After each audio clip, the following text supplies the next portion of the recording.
Hi everyone, I'm Divya, and this is Uplift, a show where we meet everyday women being everyday phenomenal.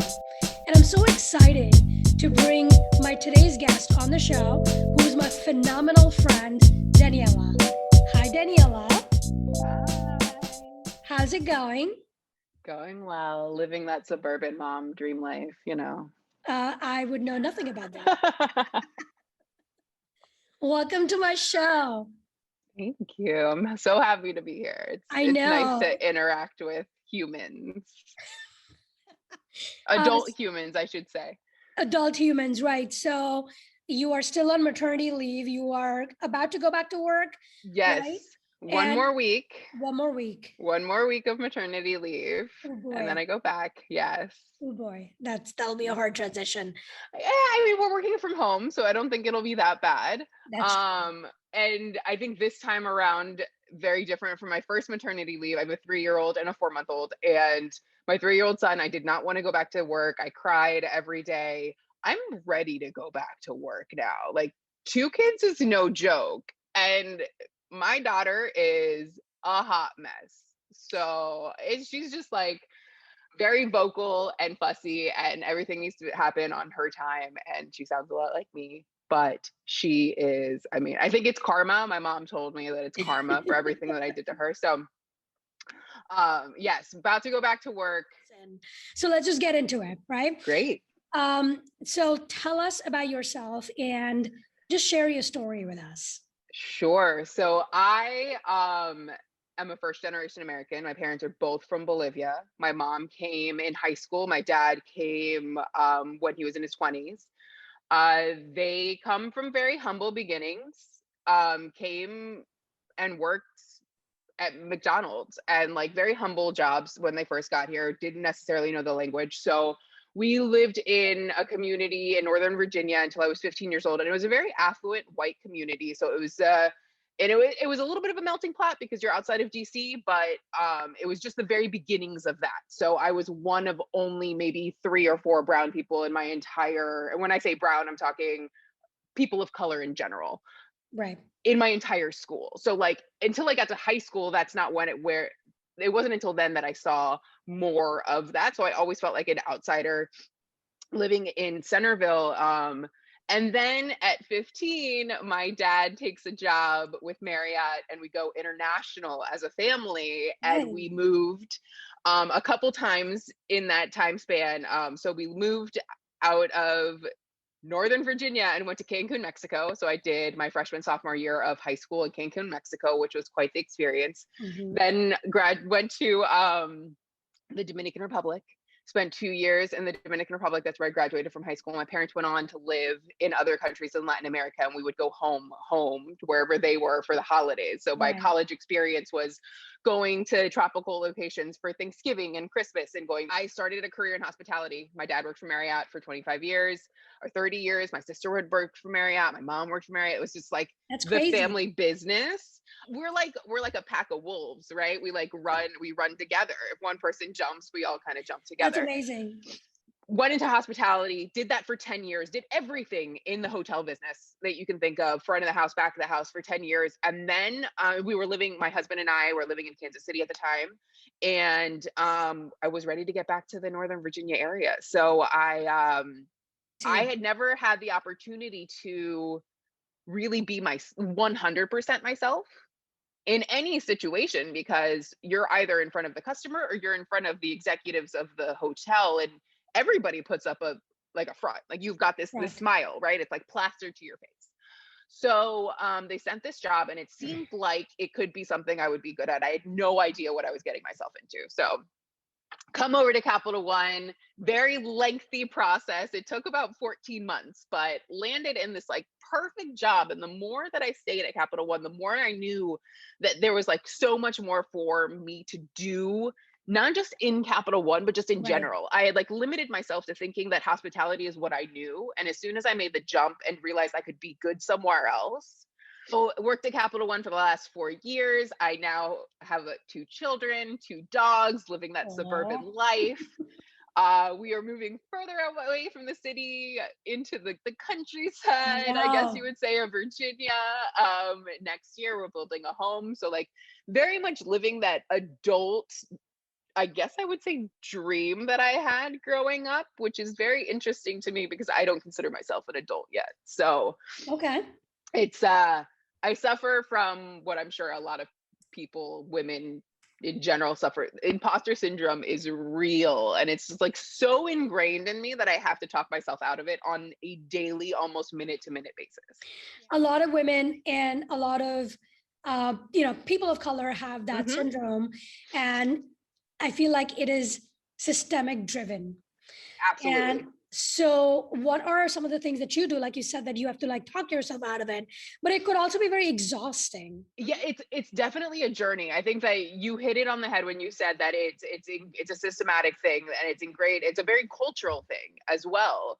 For us, for example, I'm of Latin American descent, and my parents came over not necessarily knowing the language. So for them, they kind of had to put their heads down and kind of focus on what they were doing. So we were always told growing up, put your head down, get the work done, you will be recognized. Like like things will happen for you, which is BS. Like you have to take that into your hands and you have to do it yourself. Like for us to think that to be subservient, we're going to get something out of that, it's just not going to happen because most Americans are not.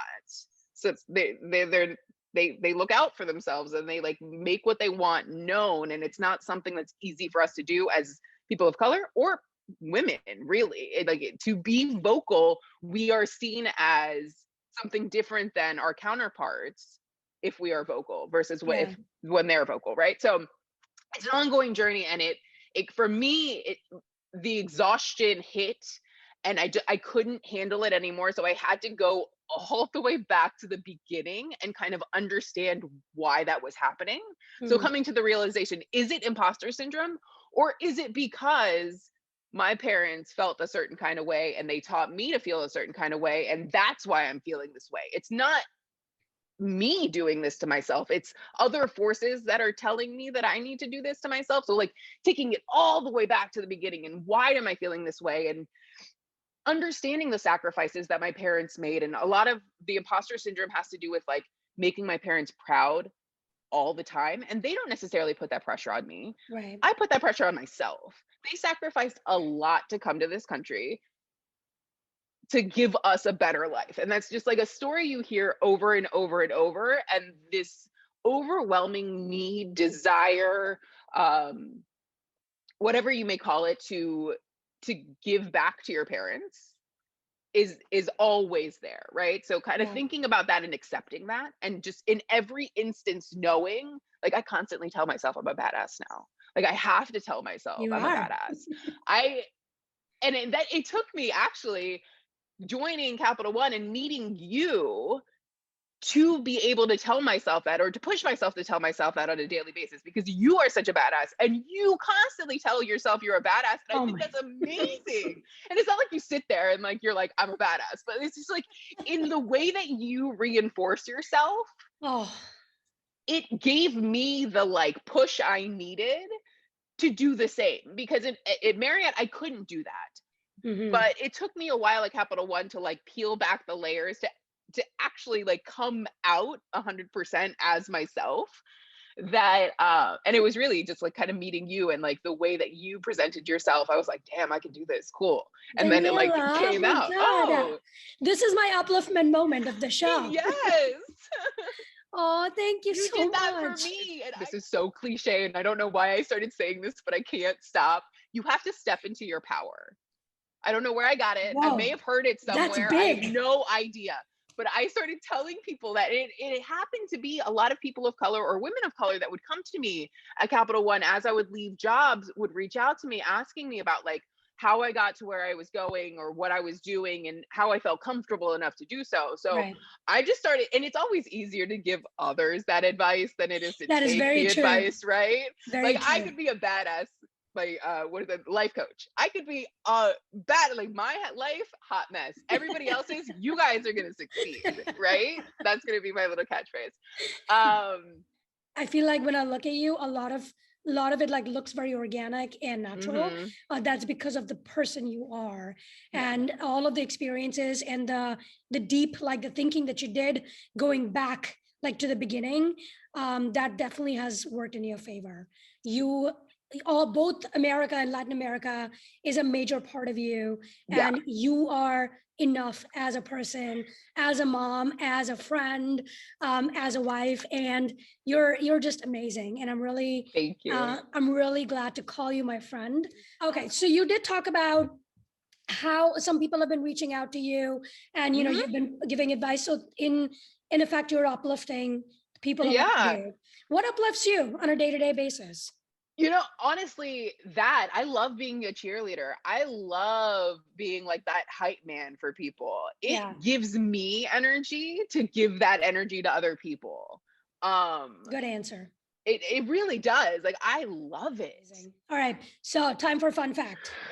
I've been racking my brain trying to figure this What you got for me? Fun fact. Well, because I traveled so much in my younger years, I went to 3 different high schools in 4 years. Whoa. That's my fun fact. That's a lot in of 2 different languages. In 2 different languages. So America and so Cancun. I did my 9th grade year, my first freshman year in Centerville, and my parents actually told us we were going to leave. So I basically failed that year because I knew it wasn't going to count, because we were going to get re-enrolled into whatever grade we were in here in Mexico, because they were actually ahead of us in their curriculum. I see. So I was already going to have to repeat 9th grade. So I was like, whatever. So I basically didn't attend school here. And then 9th and 10th grade in Cancun, Mexico, 11th and 12th in Santo Domingo, Dominican Republic. And then I graduated and came back for college. That's amazing. That's a good fun fact. But thank you on that note for being on the show. This has been a lovely conversation. So exciting. Thank you so much. I've had so much fun. Thanks everyone for watching and loving. Please like, share, and subscribe this video, and I'll catch you again next time.